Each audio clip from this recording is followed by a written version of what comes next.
नमस्कार, मैं भूरंजना श्रीवास्तव और आप देख रहे हैं सच से कनेक्शन डिजिटल। अपने क्षेत्र की हर खबर पर नजर रखने के लिए हमारे चैनल को सब्सक्राइब करें। और अब समय हो चुका है आज की बड़ी खबरों का।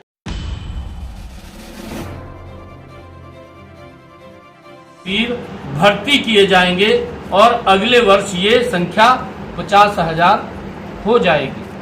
सरकार का, आदरणीय प्रधानमंत्री जी का एक जो ध्येय है कि जो अग्निपथ योजना लेकर के आए हैं, क्योंकि ये बहुत सारे देशों के अंदर भी, लगभग 30-35 देशों के अंदर इस प्रकार की योजना चली हुई है।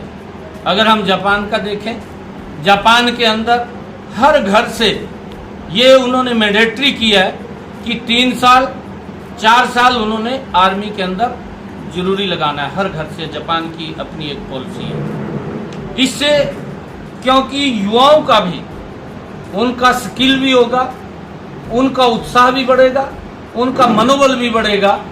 परंतु जिस प्रकार का विरोध कांग्रेस पार्टी, कांग्रेस के उसके सहयोगी दलों द्वारा जिस प्रकार से टैक्स से मुक्त होगा, अग्निवीरों के लिए वित्त मंत्रालय की तरफ से कहा गया है कि बैंक कारोबार स्थापित करने हेतु शिक्षा एवं रोजगार को लेकर के कर्ज सुविधाओं के माध्यम से अग्निवीरों की सहायता की जाएगी। पोत परिवहन एवं जल मार्ग मंत्रालय ने मर्चेंट नेवी की विभिन्न भूमिकाओं में अग्निवीरों की आसानी से नियुक्ति के लिए कई अहम अवसरों की घोषणा की है। अग्निवीरों को नौसेना के अनुभव के साथ जरूरी ट्रेनिंग एवं पेशेवर प्रमाण पत्र मिलेगा। वे इससे दुनिया भर में मर्चेंट नेवी में शामिल हो सकेंगे। ये अवसर ये मर्चेंट नेवी के अंदर अग्निवीरों को मिलेगा।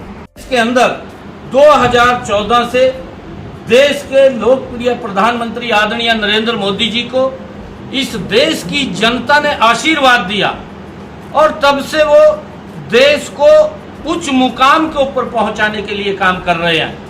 देश की समस्याओं का समाधान कर रहे हैं। एक एक समस्या का समाधान नरेंद्र मोदी जी के नेतृत्व के अंदर इन 8 वर्षों के अंदर हुआ है।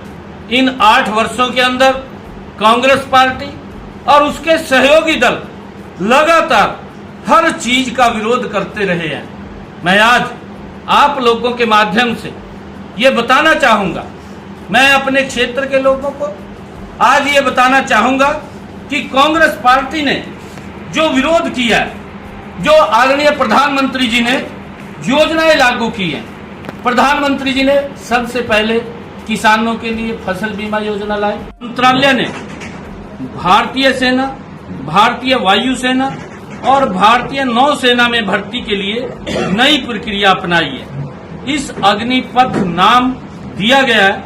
अग्निपथ भर्ती योजना के तहत युवा 4 साल की अवधि हेतु सेना में शामिल होंगे तथा देश की सेवा करेंगे।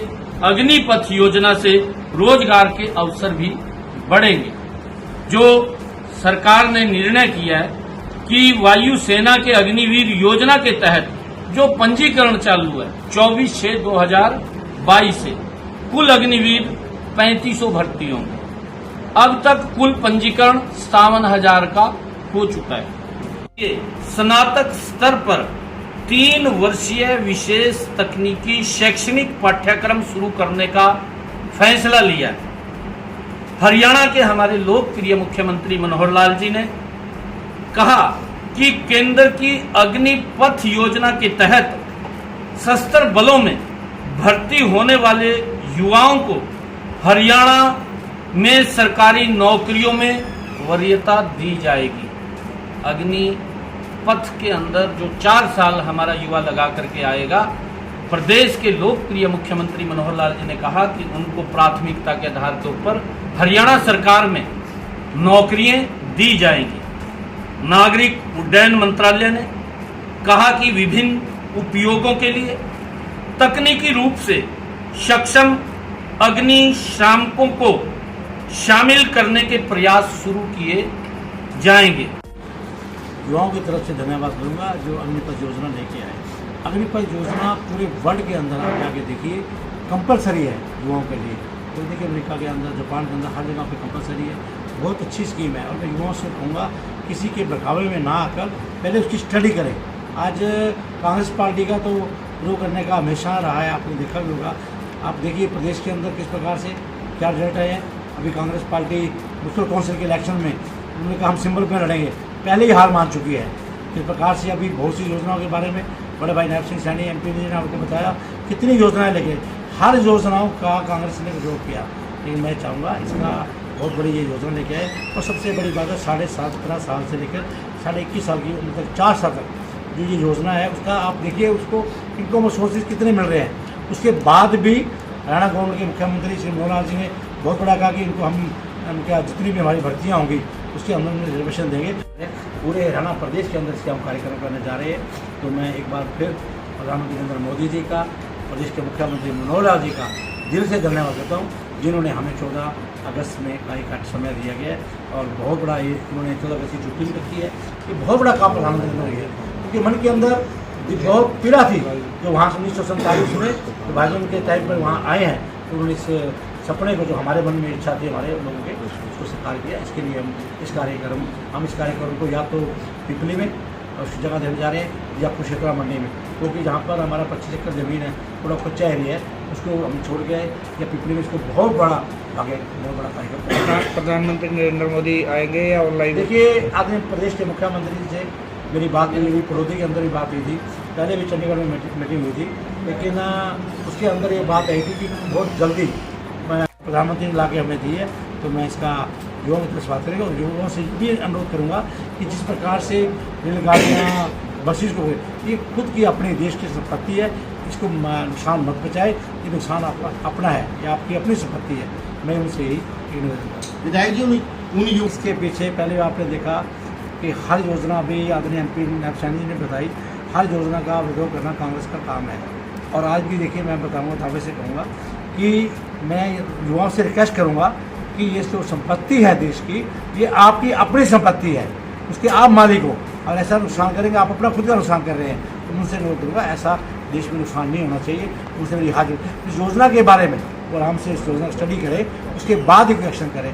तो मैं प्रधानमंत्री नरेंद्र मोदी जी कोई भी स्टेप उठाने से पहले उन्होंने पूरी स्टडी करी है, पूरे मैं कहूँगा हिंदुस्तान क्या पूरे विदेशों से भी स्टडी करके इस योजना को लेके आया। हरियाणा के कुरुक्षेत्र में देश को आज़ादी हिंदुओं, मुस्लिमों व सिखों के साझे संघर्ष से मिली।